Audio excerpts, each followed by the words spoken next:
Hi, I just wanted to take a few minutes to run through um, a presentation that you would see in your live learning session, just in case you missed it.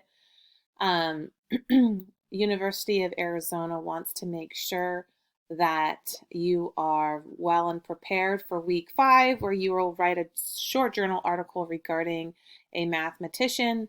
So we invite you in week 1 to start looking and perusing through different mathematicians from years past, and if possible, to choose a math avatar with a mathematician that you can relate to, that you may have something in common with, that you saw how they work through challenges and that was something that you had worked through or you had been part of. If you have selected a math avatar, wonderful. If you haven't, it's okay. If you would like to, go for it.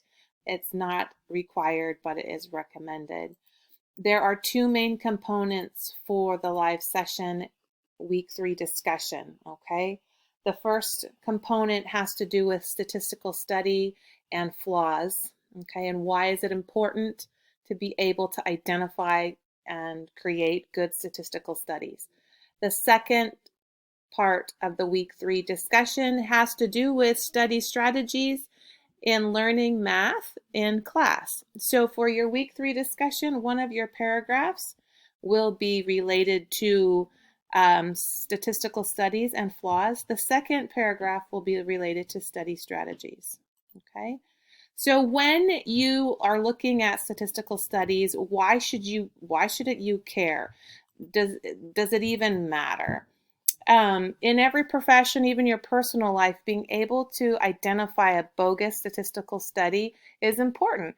Being able to identify a good statistical study and the results, you hang your hat on some of these studies.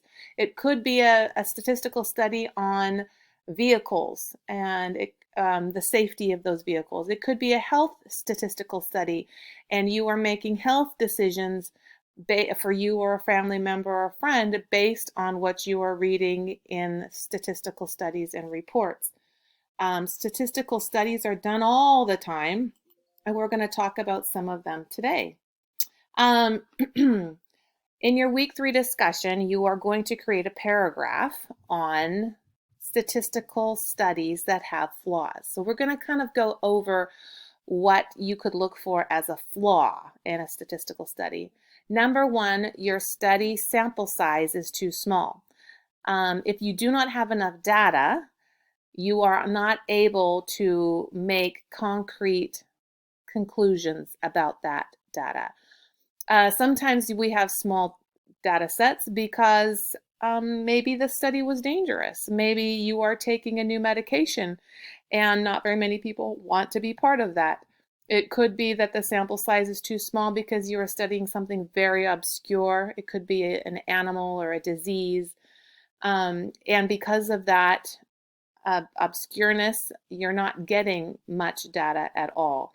So the first flaw is, watch out, if the sample size is too small, you could have a flawed study. A convenient sample can produce a flawed study. A convenient sample is awesome because it gives you lots of data really quickly, piles and piles of data. But the problem with piles and piles is it might not be a diverse amount of, the population might not be diverse. Let me give you an example. Let's say that someone is standing outside of the Macy's store and they are collecting data for their, maybe it could have something to do with politics, and they want to know who's voting for who and what bill you would say yes to or no to. And as people come into the Macy's store, you are giving them a quick questionnaire and you're putting your answers down. You can get a lot of data that way. You can get a lot of data if you send out a mass email. You can get a lot of data if you robocall. So all of these are fantastic for mass amounts of data, but the problem is you are getting a specific group of data. So you are getting data from people that are going to the Macy's store.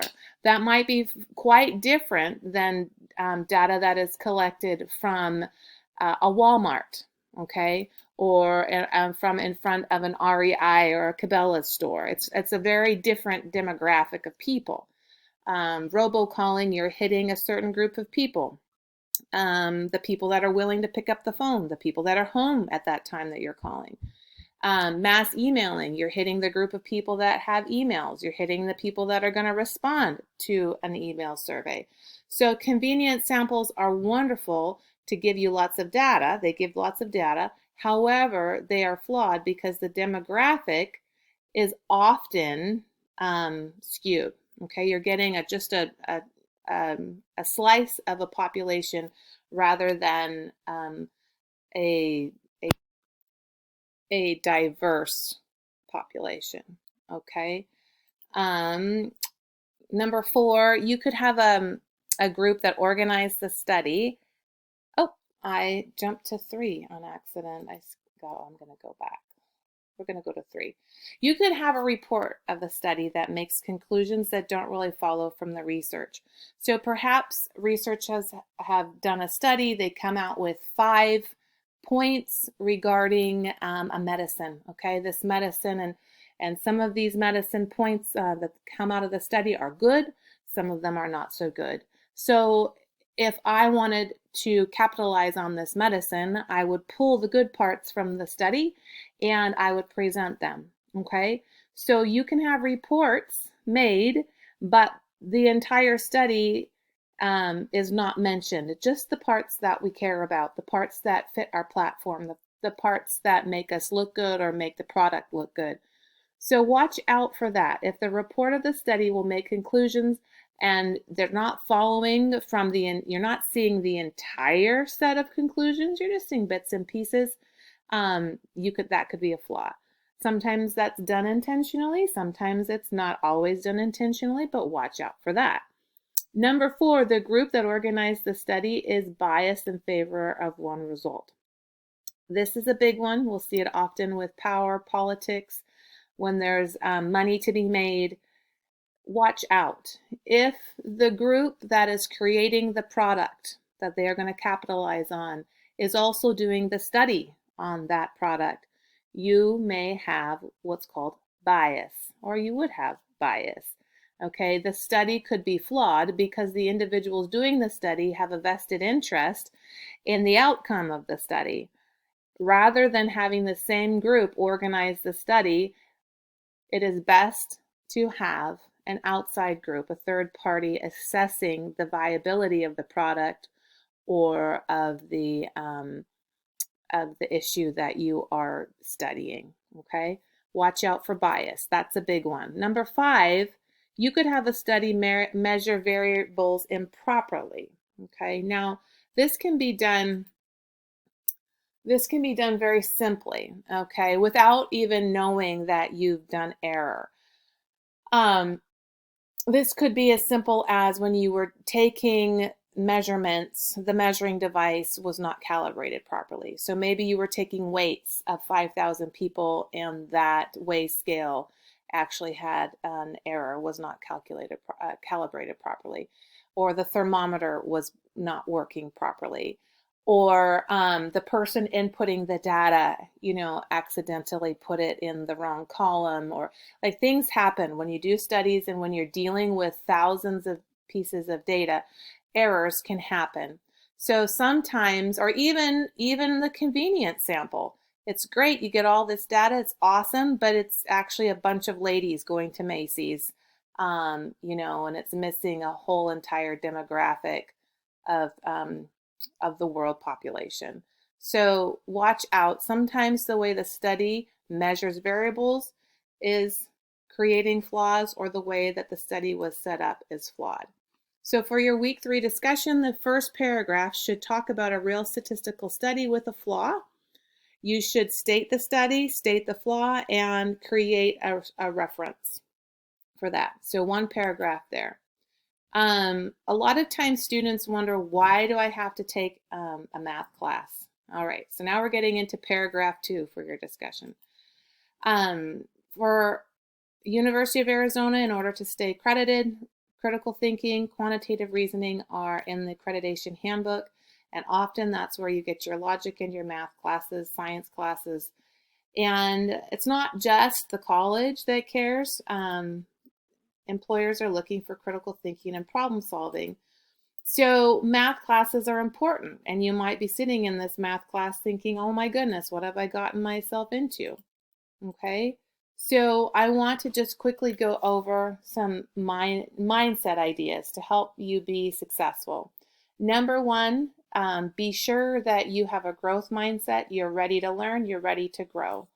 Number two, use basic technology. You're an adult, use it. Scientific calculator, a basic calculator, a graphing calculator. You can use the Google search engine. It has a built-in calculator as well. Use technology to find success in this class. And don't forget you have lifelines. You have lots of help and you have lifelines. So get help. Have a study partner. Use the free tutoring that's available to all students. Use it every week if you need to. And if you need more time, talk to your instructor. They might be able to get you more tutoring time. Okay, we are going to quickly end with our study strategies.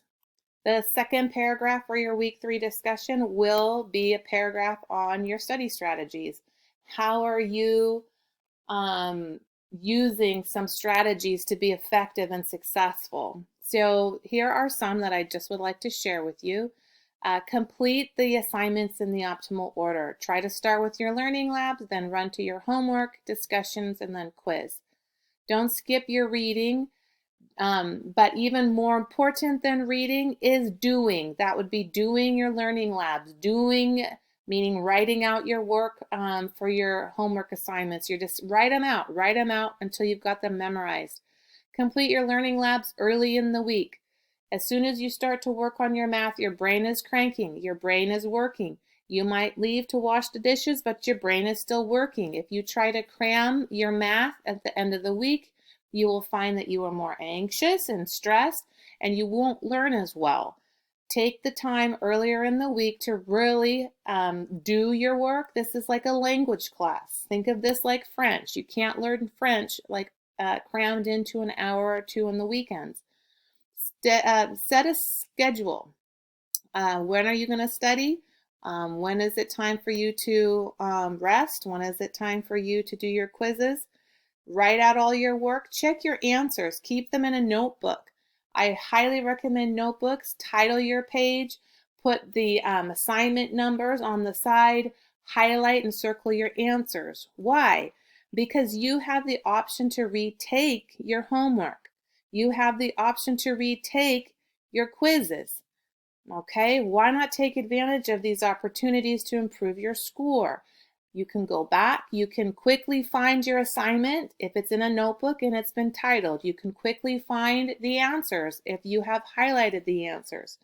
Okay, so take your time, start early, and be as organized as you possibly can. Okay, so I can't stress enough.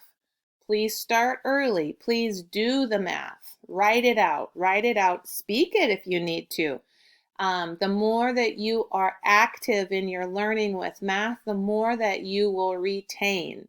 Okay, so that's just a quick run through of the expectations for week 3.